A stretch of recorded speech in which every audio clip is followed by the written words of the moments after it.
Hey guys, this is Olivia Dvorak, and you're watching Around the Piano at 216 Creator Studios. Don't forget to like, share, and subscribe.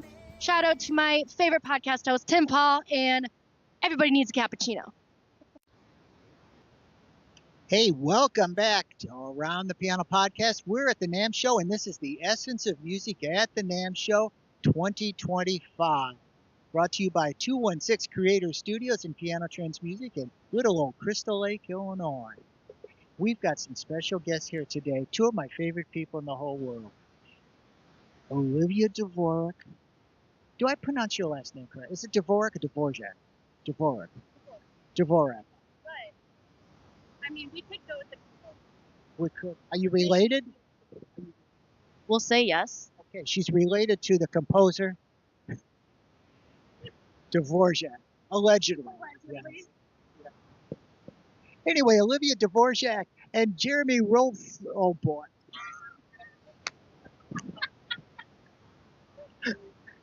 And Jeremy. Yeah, they used to be Chad and Jeremy. But what? Don't look at me that way.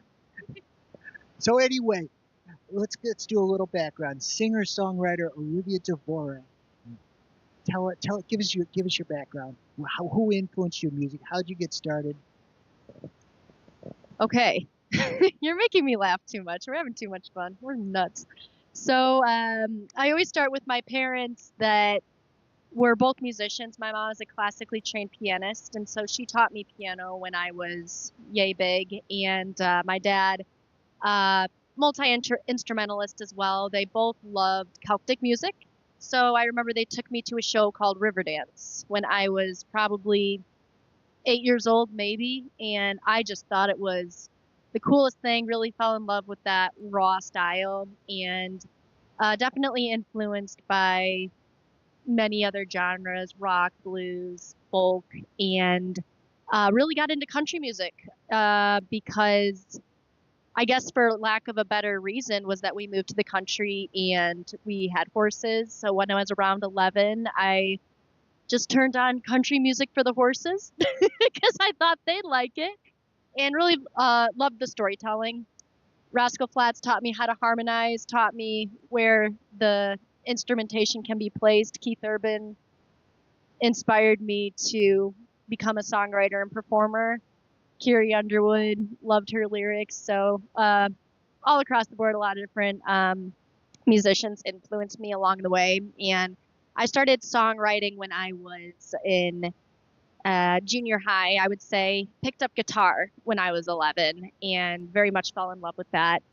And thought that I just wanted to write songs because I enjoyed it, and went for college for a year and a half and ended up dropping out, went the entrepreneurial route and pursued my music career as a songwriter. My parents said, "Hon, that's awesome. That's fine. If you don't want to go to college, we'll put that towards getting you a solid recording in Nashville." So, and from there, that's how Jeremy and I met. But yeah, he can tell his story as well. But and we're going to let Jeremy tell the story because we want to know your background, and then tell us how you guys came together and started working together, because that's a fascinating story too. Better make it sound fascinating. He really set me up for that one. At a young age, middle school, I started doing sound engineering, and when I was 16, like I had mentioned to you before, I got asked to do sound for a very famous Christian band called Skillet, and shortly after that, I was able to do sound for Taylor Swift back when she was in country music, based off of mutual connections. Her audio engineer got sick, etc., which circled around to our lighting company that we have, that we actually got to provide lights for her Eras tour. So that was really cool.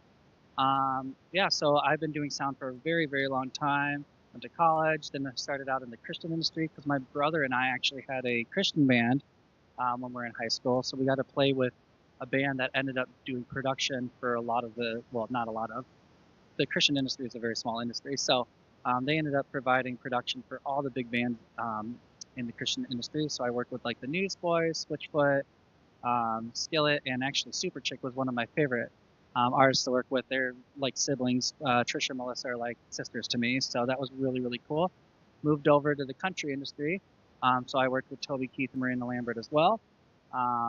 I took a break for a little bit, went back to the Midwest, where my best friend is from, and ironically, that's where Olivia is from as well. So I got asked to production manage at a local venue that when they brought in larger artists, they wanted me there to be able to make sure the production writers were met, etc. But I also took it upon myself to be there for the local artists as well. And I was actually quitting the same day that I met Olivia because they were able to scrape 2 country artists out of Rockford because it's not very popular there. Metal's there, and that's a big reason why I wanted to quit. And we met there. I ran sound for her, and I used her pedal board that was really, really annoying to deal with at that point in time as an opportunity to introduce myself to her. And so I gave her my business card as I was working for a record label, and that's how we met. And from that point on, we pretty much just worked with each other for about 2 years, and then we got married, and we took off from there. Was that a good answer? Okay. It's a good Spark Notes version. Yeah. Well, it's always good when the husband has a wife-approved talking moment there too. So it's always a good thing. You know, I've got these notes here, but I know you guys well. We don't need those notes. No. I'm going to come back to this all the time, and I always talk about it all the time. Tell us about Don't Come Knocking. I love that video and that song. It's so catchy. Tell us how you came about writing it, how you guys put that video together, because the video is stunning. It's a beautiful video, and it's got thousands upon thousands of views. So if you haven't seen Don't Come Knocking, maybe we'll tag that on to the end of the podcast for you. Yeah. We'll recognize it. I don't care how old it is. That's okay. That's not a problem. The story behind Don't Come Knockin'. Well, it's actually funny. I didn't know Jeremy then. I feel that song was, I think that was the first song I wrote that kind of encompassed my style and just a little bit of Celtic, very raw, a little bit of country, kind of all mixed together. And as far as the music video went, I met a videographer, and I really liked his work. It was a friend of a friend, and I think I paid him like $400 or something. It was just, yeah, I was so thankful. He just did a killer job. I said, all right, here's the idea. Here's some drawings of what I kind of want the storyline to look like, and we just filmed and went for it. So that was really fun. But yeah, what did I write that about? That was an ex-boyfriend for sure. Of course. Breakup songs are so easy to write. Unrequited love, frustration, anger. That's true. Yeah, that was Don't Come Knockin' though. So actually, I was inspired by, now that you mention it, there was a folk band called the Carolina Chocolate Drops, I believe. Like, you probably never heard of them, but just again, that fiddle, the violin, really almost gospel, a little bit of gospel hinted in there. So stuff like that was just simple, to the point, dry, a little bit gritty. That's what inspired Don't Come Knockin'. Well, we still like that video. We watch us. In fact, I think that's the video where we watched it, where we first contacted you. That's how we met. Yeah. Yes. I called you to talk. We were talking about playing at the Rouse Center in Crystal Lake. Yeah, that's what the dinner theater. Yeah, that was. It was a great show. So, Jeremy, you started a new company, you and Olivia. It's called Luma. Tell us about that, how that's coming about, and obviously with your background, that's easy to see how you would transition to that. Well, do you want to talk about the name first? Because that's always very interesting. Because it's not a word. That's true. Yeah, well, we were talking earlier about as a songwriter, my process, which every person is different, but I really enjoy thinking in titles, hooks. It has to be catchy, and yeah, we needed a name, and so I went to the bar, got myself a little espresso martini, and I had my notebook, dictionary, thesaurus, and I just started, okay, illumination. I like that. And then just started coming up with different variations of the word. And I liked Luma. I thought it was catchy. And so that's the name. Thank you. And yeah, I'll let you kind of talk about the brand, the vision. I mean, yeah, we went from songwriting, performing, sound engineering, events, all that stuff. But lighting is the visual aspect that brings the whole conglomeration together. But this is something that's been your baby for a long time. Yeah, and as I mentioned, I started my career in audio engineering. And ironically, I know most audio engineers that were super professional that now do lighting as well, because lighting is our number one sense. So it's just another, it's the icing on the cake to be able to bring everything together. Yeah, so we came up with the name. I've been in search of a manufacturing partner for a decade now. During that time, I had worked for probably about 15 years in an audio video lighting installer. Actually, my dad was the first person to bring me into it because he's a pastor. And there was a lot of problems with production companies, taking advantage of churches, saying, oh, blah, blah, blah. So my first test, like he wanted me to bring to, people's attention was, hey, like my son can do all of this and it'll be a fraction of the cost and it's going to be something that's intimate. So he's actually the one who brought me into that right after I got done with the Newsboys tour. So that's kind of where that started. So for about 15 years, I have been a distributor for all major audio video lighting manufacturers. It got to the point too, based off of my touring experience for over a decade, like touring with large lighting designers, audio engineers, all that stuff, being able to see the behind the scenes stuff. I just had more of a yearning and a calling to do more than just keep trying to match my vision with a product that's been designed instead of being the person who designed something for the vision. And so over the last 10 years, essentially was finding the right manufacturer, someone that we can trust, make sure that we can match the warranties, which we didn't talk about prior to. Our warranty process is the exact same of any large manufacturer, 1 and 2 year warranties. But to be able to take the experience of the touring industry, being the end user, being the installer, and being able to create products that are very, very good quality. We actually do a double quality control inspection and check. So we have a lot of processes that we do that are unique to specifically to our brand, because I don't want to send anything out that is not perfect in that manner. And then, yeah, so I've been a distributor for all those companies. I've also distributed for Chinese companies, and my vision for the brand was to be an American-based brand with American backing, but not gouge my customers with pricing. And we have done really, really well. We have quoted out a massive casino in Las Vegas because of everything like that. And, a lot of these people have worked with a lot of major manufacturers, but still have like really silly problems that happen with their products. And that's something that we have kind of conquered over being able to look at things. And I've had partners in the past, etc. But as any relationships are, you got to kind of weed through all of them to find the good ones. So that's why it's taken me a while. But now we have a great partner. We are able to actually manufacture things that we want to manufacture and not just go after the same old train. So I have lighting designers from all over the world that do the biggest concerts ever, and we want to be able to hear them, be able to design products that suit their needs, and be able to be more a boutique service than just a lighting manufacturer superpower. So that is the vision, and that's what we're going for. So over the next few years, I'm really hoping that everyone sees the importance of that, because we're going to be designing products that have never been built before. So we're already starting to do that.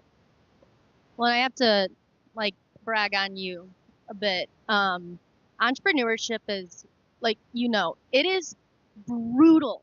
It is so difficult. And this one has the entrepreneurial spirit through and through. And he's told me time and time again, Olivia, hang in there, hang in there, hang in there, keep pushing. It's going to come around. And so to see Luma Lighting come into fruition, and Tim, to have your support through everything, if it's music, if it's sound, lighting, whatever it is, you've always been there. So yeah, it's been really neat to see everything come into play, and knowing that as artists, we tend to get little antsy, a little bored, and lighting designers are artists, and so it's fun to watch Jeremy's creative gears start spinning on, all right, so here's something that hasn't been made yet. Now that we have manufacturing, what can we do in the next 5 years to like really take it, shake it up, and make it different? So that's gonna be a blast. And I think what's cool about it is that you're customizing and you're personalizing for your clients rather than them buying the widget that's already made, pre-made. And that's the difference about the company. And that's entrepreneurial thinking. I did not touch on this the last interview we did. So all of our products are our R&D, everything is in-house. We do not use any public molds. And I won't name names or anything, but even the biggest manufacturers and lighting brands out there, they all share the information. We do not share anything. If anything is shared and we're making like a cheaper or a more versatile product that is just needed in the industry, that will be described in the description. But we do all in-house molds, and we do not share any information. So every single part is designed within our manufacturing. That's it. We don't share any. Exactly. So like that's a huge deal. And if you know anything about lights, that's big because you can look at anything. You're gonna say like, well, the Chauvet, Martin, ETC, like you can go through all the big names and they're all gonna kind of like look similar. They're gonna function similar. That's because sometimes they share certain stuff. I was like, you know what? The one big thing between us and our manufacturing that is different is we don't share any of that. And if we do, we make it known to say, well, this is it's cheaper or whatever because we're sharing this. But that's one of the things that we're going to have a big hand in the market is because we don't do any of the normal stuff that most people are doing. And we're younger and we have the time to be able to beat out the competition that way. So if we keep holding off of that, sooner or later, it's going to turn around and people will respect that more. And actually, I don't want to say we are looking at being the first manufacturer to do everything 100% built in the United States. So that will be something that we're looking towards doing in the next 2 years. I think we're probably going to come out with just a few products to start that process, but we've been approached by some manufacturers throughout the country that want to build because they see that vision and they want to bring stuff back here as well. So within a few years, we'll see what happens, but that's really exciting to be able to be approached by that and be able to do that because that's never been done either. So that's awesome. I'm going to tell just a quick little story, which we'll lead into the next question. Fun. But you guys are like family to us. We feel that way. And you and Bobby hit it off because you both grew up with horses. And I think that was one of the things you guys had in common. And you did, I'm going to lead into the visual arts and the fine arts because Olivia is a wonderful artist and she specializes in doing animals. And it's mostly pencil drawing. Yeah. And Olivia did one of our previous dog, Anna, and Bobby together. She took a picture, one of our favorite pictures, and Bobby's favorite picture with Anna, our dog, and did a pencil sketch of it. And it made Bobby cry when we gave it to her. Remember when we gave it to her at the Rouse Center? Yeah. So that was special. But tell us a little bit about how that comes about and how you started to specialize in animals. I know you have a love of animals, but tell us about that. Yeah. Well, like we were talking about earlier, as artists, we tend to we ebb and flow a bit. So I took a bit of a break from songwriting and performing for a while. And kind of during that period, I really wanted to hone in on hyperrealistic pencil drawings. And so I kind of went back to that and I realized as an entrepreneur, like there's a niche in the market for animals. And so I just started doing commissions and noticed myself improving, noticed that I really enjoyed it, saw the possible, healing if there was an animal that's not around anymore, the joy that would bring to somebody's home, and to realize that's going to be an heirloom, something they're going to have in their house, maybe passed down. So yeah, definitely was a fun way to use my creativity in a different way. So yeah.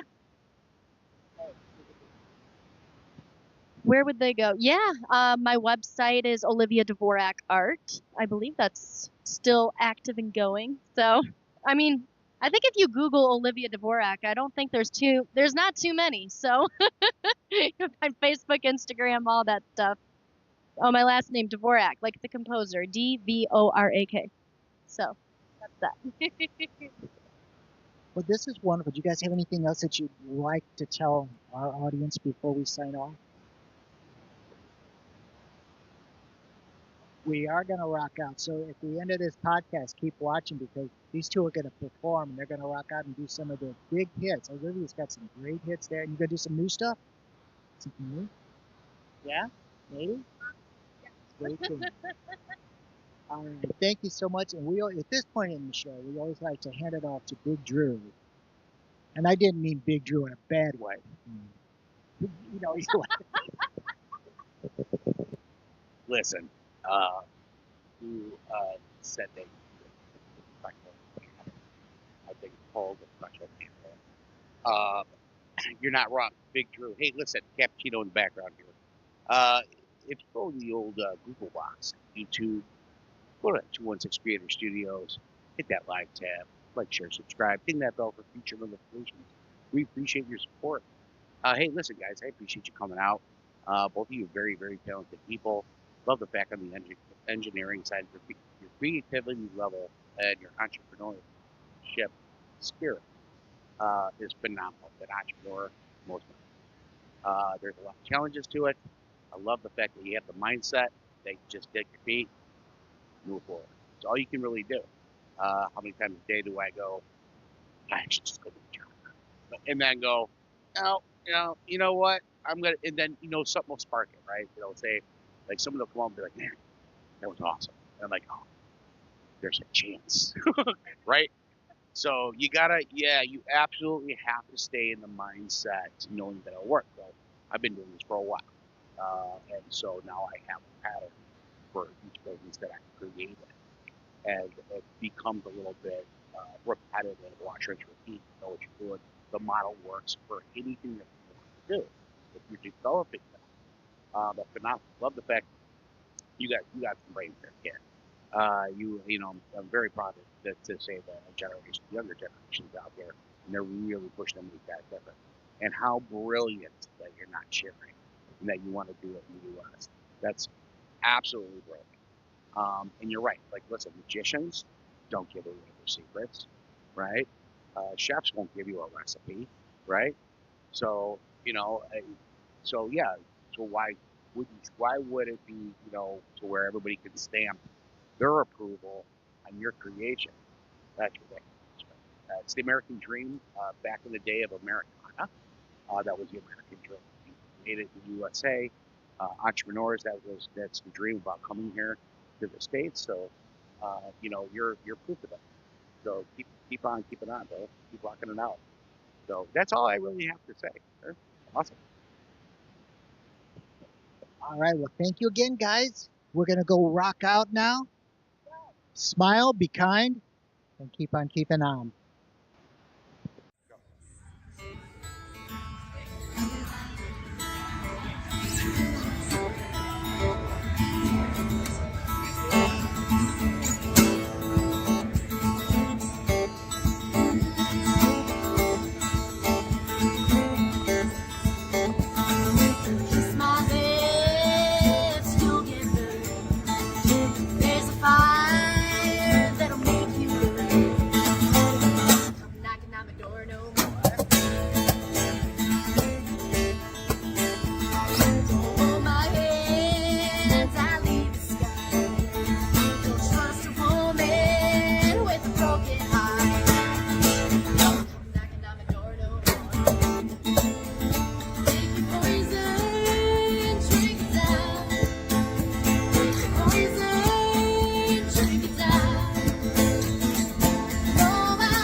There's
love me.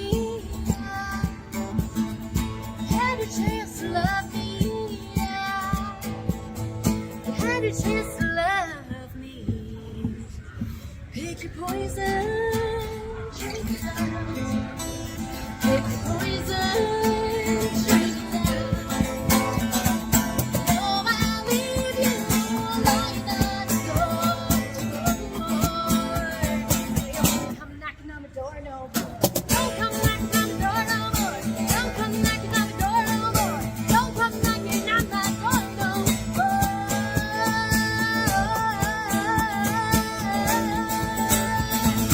Don't come knocking on my door no more. Okay, this is I Drink My Coffee Black. Tim Paul's favorite. That's all I got.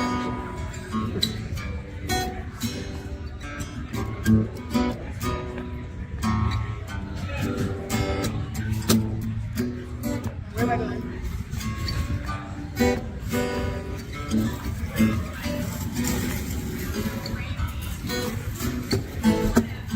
Your kiss was warm.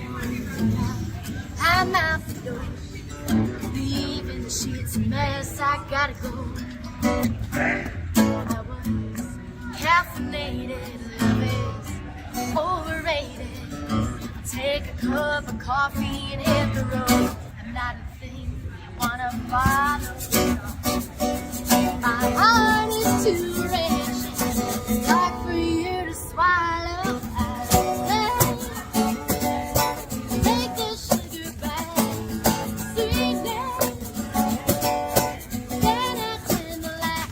Oh, I'll take the sugar back. I drink my coffee black. I drink my coffee black. Yeah, I turn bitter.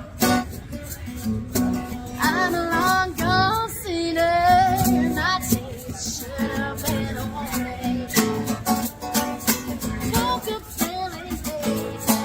Coffee's part of it. Start roasting trouble. In the morning, I really gotta say, take the sugar back, sweetness. Then I tend to laugh. Oh, I'll take the sugar back. I drink my coffee black. I drink my coffee black. Oh, yeah.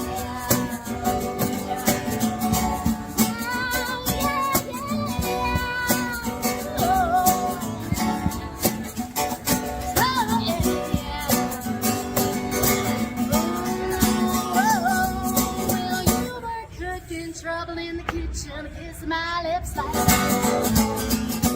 cooking trouble in the kitchen, kiss my lips like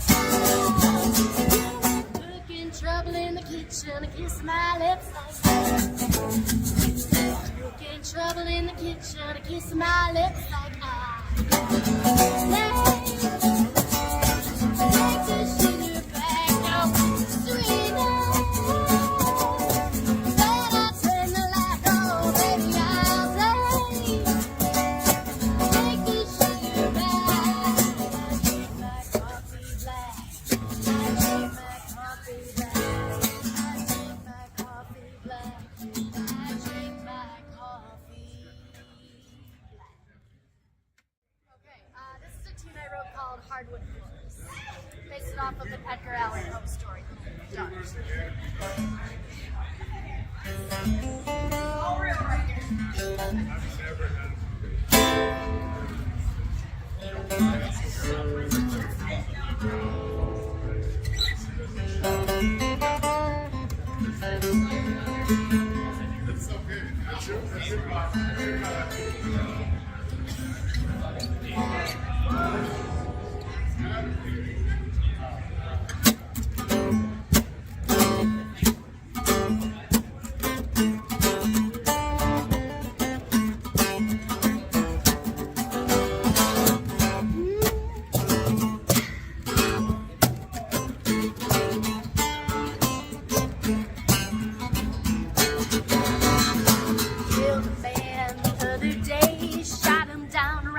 Bang, bang. We ripped up the kitchen board.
like running. If you listen close, the guilt pounds in my ears the most.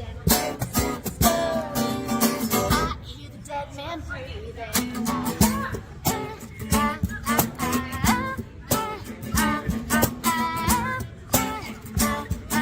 I hear the dead man breathing.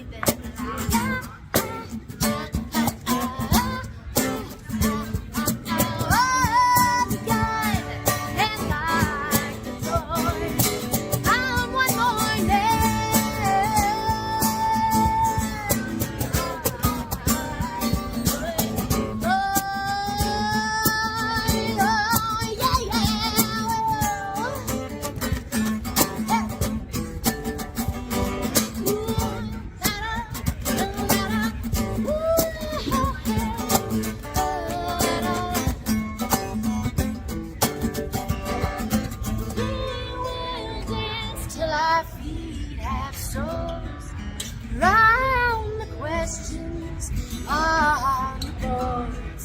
And if you come inside, darling, take a seat. The man nobody found is under your feet. And I hear him breathing.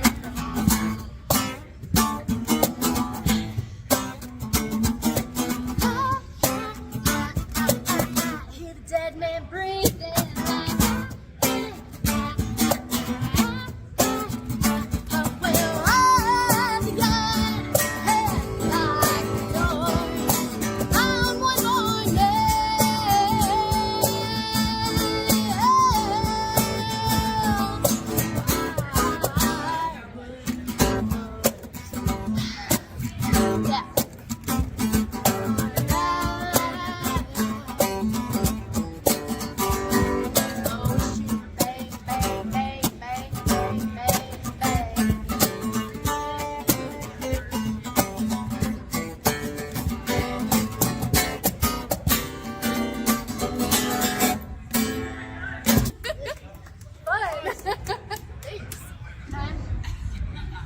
You're good. Alright, I have one last song. This is a tune I wrote called Siren's Call. I based it on the Iliad and the Odyssey and the sirens kind of luring the sailors to their death. So, hope you guys like it. It's happy go lucky. Happy go lucky. Awesome.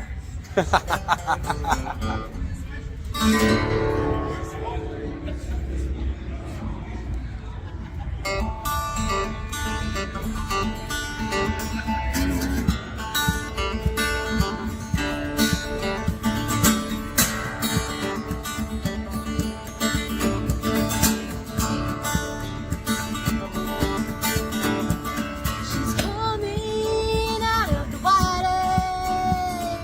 Keep your eyes away from the devil's dark.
devil's daughter coming up out of the water.